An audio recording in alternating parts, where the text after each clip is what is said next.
Chapter 1, Star-Crossed Lovers. Our story is a tragic tale of love and hate. It is the story of love between two young people, and hate between their two families, the Montague and Capulet families. These were two of the richest families in the beautiful city of Verona. But they hated each other. The heads of the two families hated each other. The children hated each other. Even the servants hated each other. Our story begins on a very hot day in summer. Everyone was feeling hot and angry. Some servants from the Capulet family were walking across the main square in Verona. They were chatting. Suddenly, they heard voices behind them. "Look! Capulet dogs," the voices shouted. The servants quickly turned around and saw a gang of Montague servants on the other side of the square. "Montague rats," they shouted back. "Let's fight them." The Montague and Capulet servants ran toward each other. "Fight! Fight! Fight!" they all shouted. The good people of Verona were very afraid. Children stopped playing and ran away. People ran into their houses and closed their doors and windows. At that moment, a tall young man entered the square. He was Benvolio, Lord Montague's nephew. He hated the fighting between the Montague and Capulet families. He didn't like trouble. "Stop fighting!" Benvolio shouted. "Stop now!" The servants paused for a moment, but soon started fighting again. Suddenly, Benvolio saw another young man run into the square. "Tybalt!" Benvolio called. "Help me stop this fight. Help me keep the peace." But Tybalt was an angry young man who loved fighting. "Do you really think I'll help you stop this fight?" Tybalt replied. "No way. I'm a Capulet. You're a Montague. There can be no peace between us." Tybalt pulled out his sword and attacked Benvolio. The two men started fighting like dogs. Soon, more and more people joined the fight, fathers and sons, brothers and cousins, servants and lords. The noise was terrible. "Oh, not again," said one old man. "I hate all this fighting. I'm going to find a prince. Perhaps he can stop them." He left the square and went to the palace, where he asked to see the ruler of Verona. "I need to speak to Prince Aeschylus immediately," he said. The prince soon arrived. "What is it, old man?" he asked. "Come quickly, my lord," the old man pleaded. "The Montagues and Capulets are fighting in the streets again. Please stop them." The prince called his soldiers. "Get my horse and come with me," he shouted. The prince and his soldiers rode quickly to the square. The Montagues and Capulets were still fighting when they arrived. The sound of the horses was loud, and the prince was very angry. "Stop this now," he shouted. "This is the third fight between the Montagues and Capulets this summer. This fighting must stop. The people of Verona are afraid and unhappy." Then the prince made a terrible threat. "If there is another fight like this, you'll die." Everyone stopped fighting. The prince called the heads of the families. "You, Capulet, come with me. Montague, I'll speak to you later. Everyone else, go home, or I'll kill you all." The prince turned away with his horse and left the square. Lord Capulet followed him. Tybalt called his servants and went home. When the square was empty, Lord Montague called Benvolio. "How did the fight start?" he asked. "It was the servants at first," Benvolio explained. "I tried to stop them. When Tybalt arrived, I asked him to help me, but he wanted to fight too, and he attacked me." "But where's my son?" Lord Montague asked. "Where's Romeo?" He wasn't at the fight, Benvolio replied. I saw him walking this morning, but he wanted to be alone. I don't know why. Yes, he seems sad, Lord Montague said. I don't know what the problem is. I've tried asking him, but he doesn't want to tell me. I'll talk to him, if you want, Benvolio offered. I'll ask him. Thank you, that's a good idea. Look, here comes Romeo now. I'll leave you to talk to him. Lord Montague left the square. Hello, Romeo, Benvolio greeted his friend. Why are you so sad? I'm in love with a beautiful girl, Romeo replied. I love Rosalind, but she doesn't love me. Poor Romeo. Why don't you forget her? There are lots of other beautiful girls here in Verona. But Romeo was still very sad. There's only one girl for me, and that's my lovely Rosalind. I'll never love anyone else.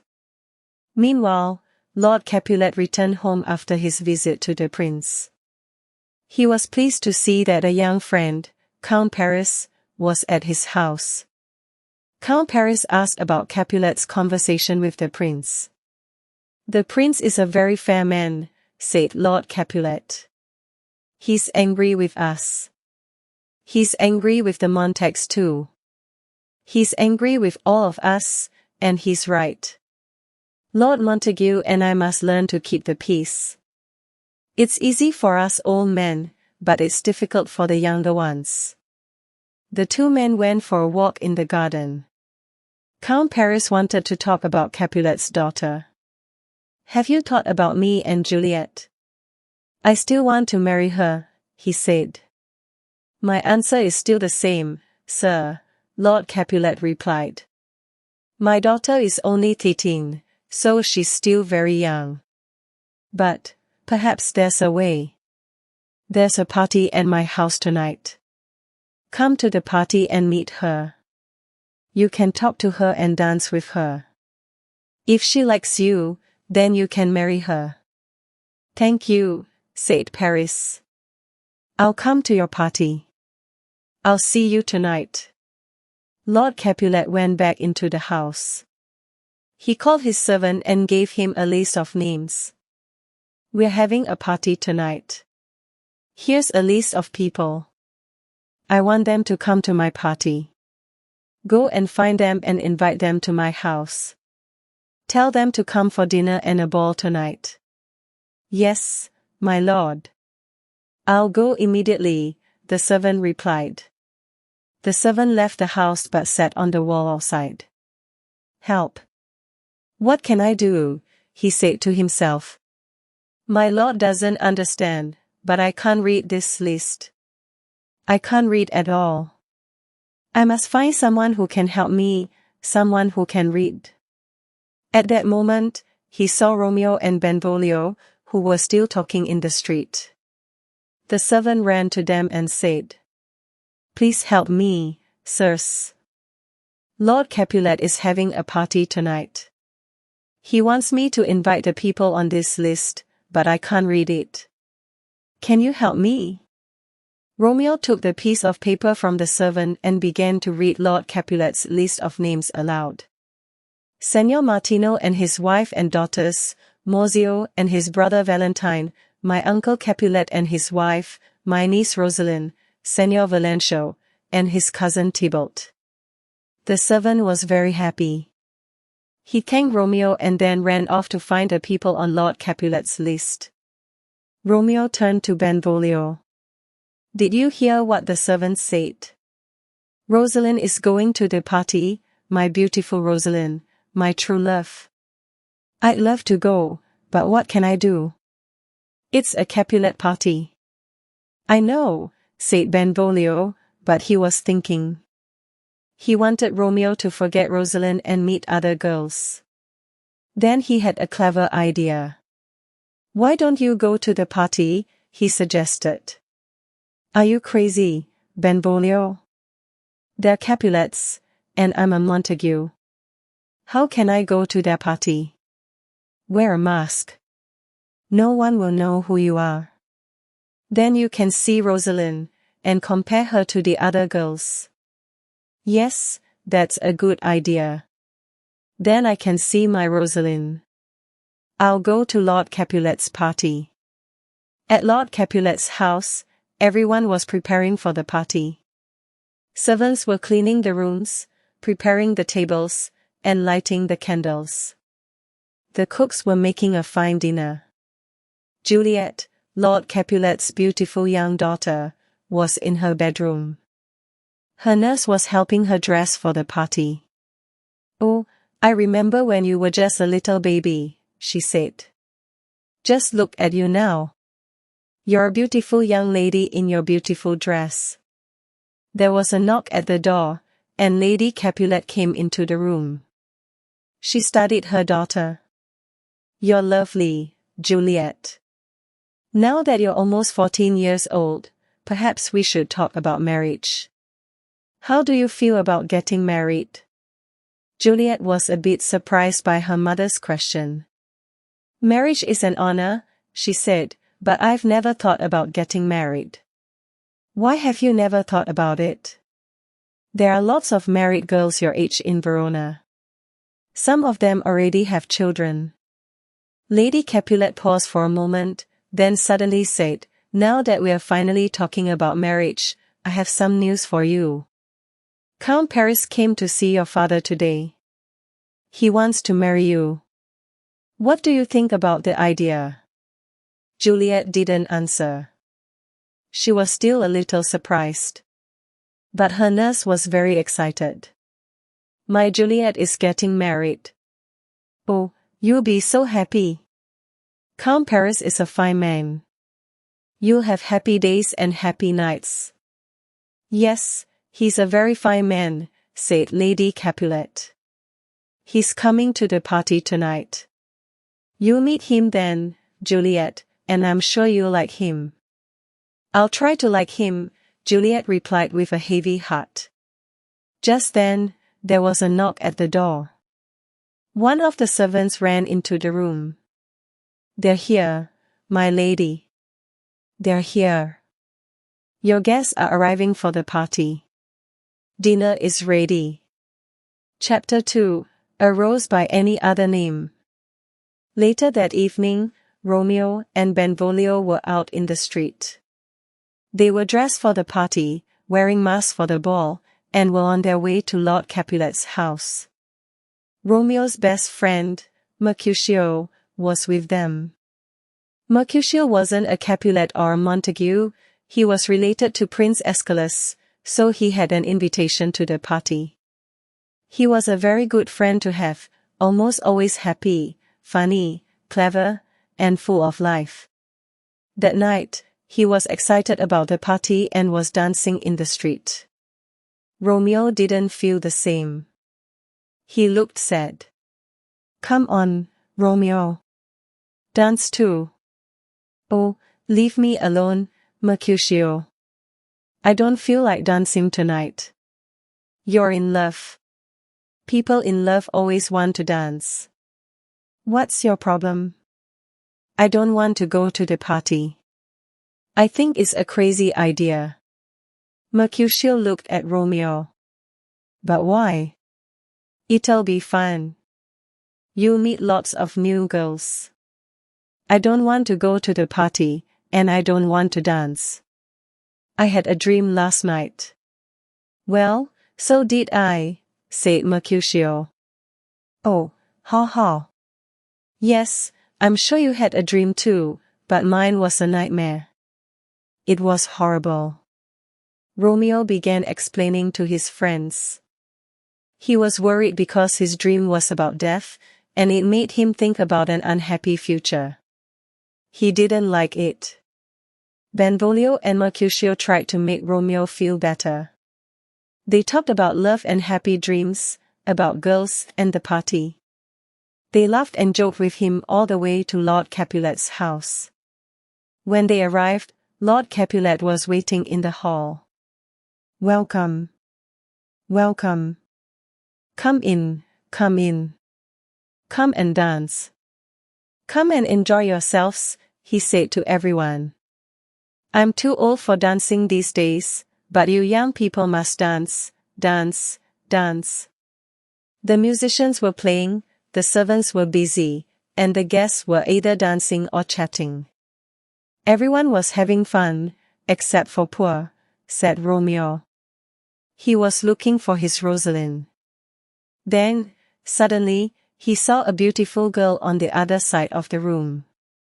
When he saw her, he immediately forgot about Rosalind. He called a servant and asked, "Who's that girl?" "Which girl do you mean, sir?" replied the servant. "The girl over there, the loveliest girl in the room." "Who is she?" "She's so beautiful, she lights up the whole room. She's like a bright star on a dark night. No girl here is as beautiful as she is." "I've already forgotten Rosalind. This girl is my true love." The servant didn't recognize the girl, but unfortunately, someone else recognized Romeo's voice. Someone realized that Romeo was a Montague at a Capulet party. That someone was Tybalt, the dangerous, angry Tybalt from the fight in the square. Tybalt immediately drew his sword. "A Montague here? An enemy here? I'll kill him." "Tybalt, stop," shouted Lord Capulet. "I don't want to fight in my house." "But uncle, this is Romeo, a Montague and our enemy." "A Montague in your house? I'm going to kill him." "Stop now, Tybalt. Calm down. I know Romeo's a Montague, but he's not a bad young man. Leave him alone." Tybalt didn't answer. He ran out of the room, very, very angry with Lord Capulet and with Romeo. "I won't forget this moment," he muttered to himself. After Tybalt left, Romeo decided to speak to the beautiful girl. He didn't know her name. He didn't know she was Juliet. He didn't know she was a Capulet. Romeo Montague was in love with Juliet Capulet. He approached her. "I don't know who you are," he said, "but I know that I love you." "You're very handsome," she replied. "I think I love you too." Romeo leaned closer, and they exchanged another tender gesture. They were in love. Juliet's nurse saw them. She was worried and called out, "Juliet, your mother wants to speak to you. Go and see her now." Juliet left to find her mother, and Romeo asked the nurse about the girl. "Who is she?" he asked. "That's Juliet. She's Lord Capulet's daughter," the nurse replied. Romeo turned to his friend Benvolio. "Oh no. I'm in love with the daughter of a Capulet. Benvolio, what can I do?" Benvolio was surprised, and quite worried. "Come on now," he said quietly. "We have to go. It's dangerous here." The two young men quickly left the party. When Juliet was alone again with her nurse, she asked about Romeo. "Who was that man?" "That was Romeo," replied the nurse. "He's a Montague." "Oh no," said Juliet. "I'm in love with the son of Lord Montague. What can I do?" Romeo and Juliet, a retelling. Friar Lawrence told Romeo to look after Juliet and to be a good husband. As soon as Juliet arrived, Friar Lawrence started the wedding. After a few minutes, Romeo and Juliet were married. It was a secret wedding, but they were still married. Then Juliet quickly went home because she didn't want her parents to find out. She waited at home for Romeo. Back in the streets of Verona, Mercutio and Benvolio were chatting. Benvolio was worried. It was another very hot afternoon, and the Capulets were nearby. Benvolio didn't want any more fights. "Come on, Mercutio," he said. "It's dangerous here." Let's go home. Are you afraid to fight? Mercutio asked. Anyway, it's too late. The Capulets are here now. At that very moment, Tybalt entered the street with his Capulet friends. He wanted a fight. Where's Romeo? He said. I want to speak to him. Mercutio and Tybalt started arguing, and Benvolio tried to stop them. He was afraid of the prince and didn't want another big fight in the street. But Mercutio and Tybalt didn't listen. They continued to argue. Suddenly, Romeo walked around the corner into the street. Tybalt saw him and forgot all about Mercutio. Romeo, you're a Montague. I'll kill you, shouted Tybalt. But Romeo didn't want to fight. He especially didn't want to fight Tybalt, because Tybalt was Juliet's cousin.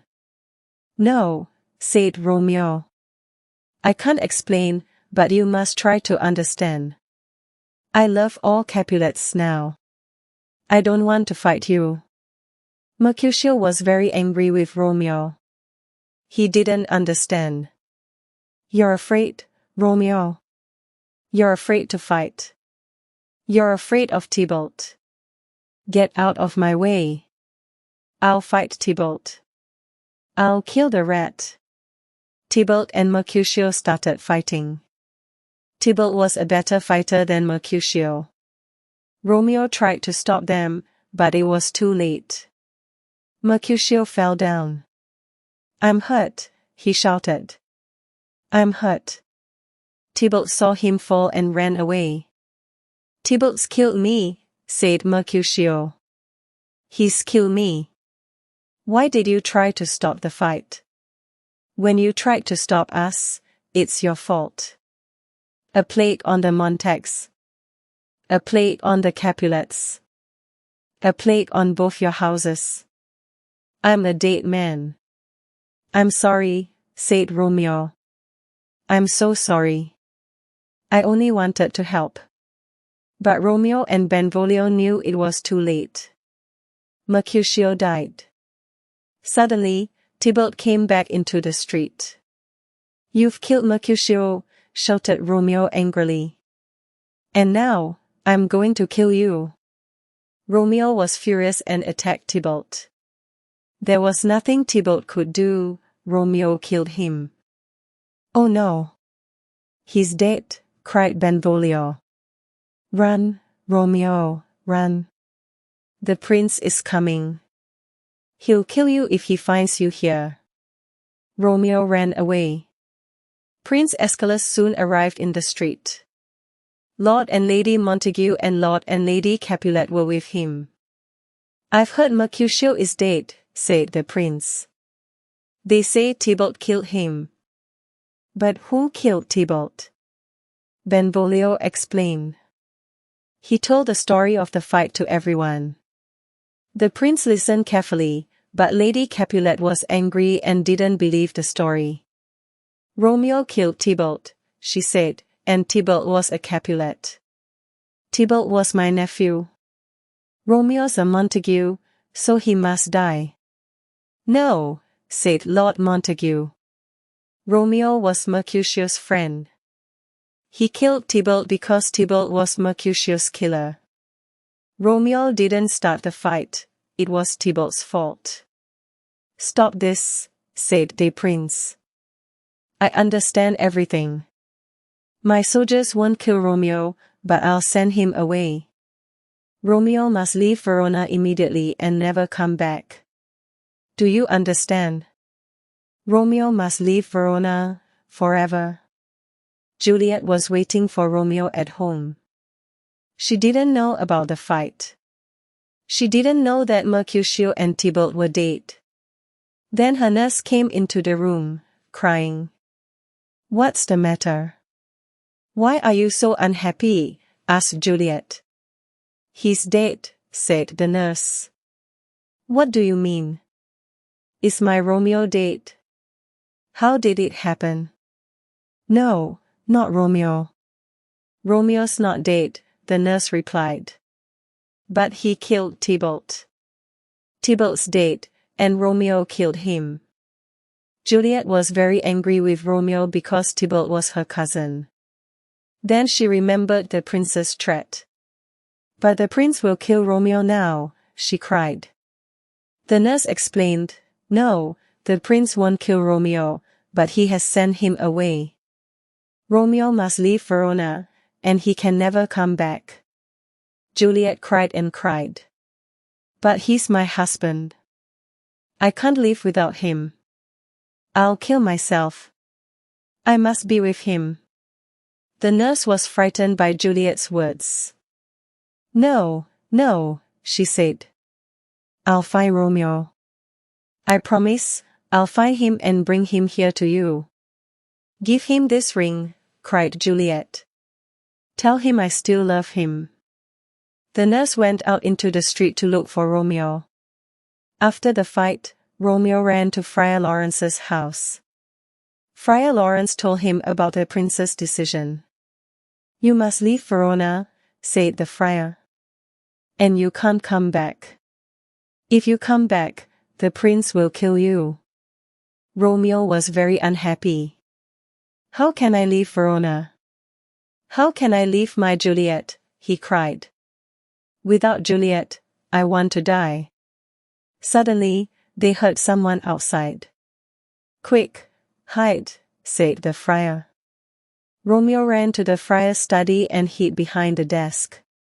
There was a knock at the door. The friar opened the door. Juliet's nurse was there. Where's Romeo? She asked. I must speak to him. Juliet is very unhappy.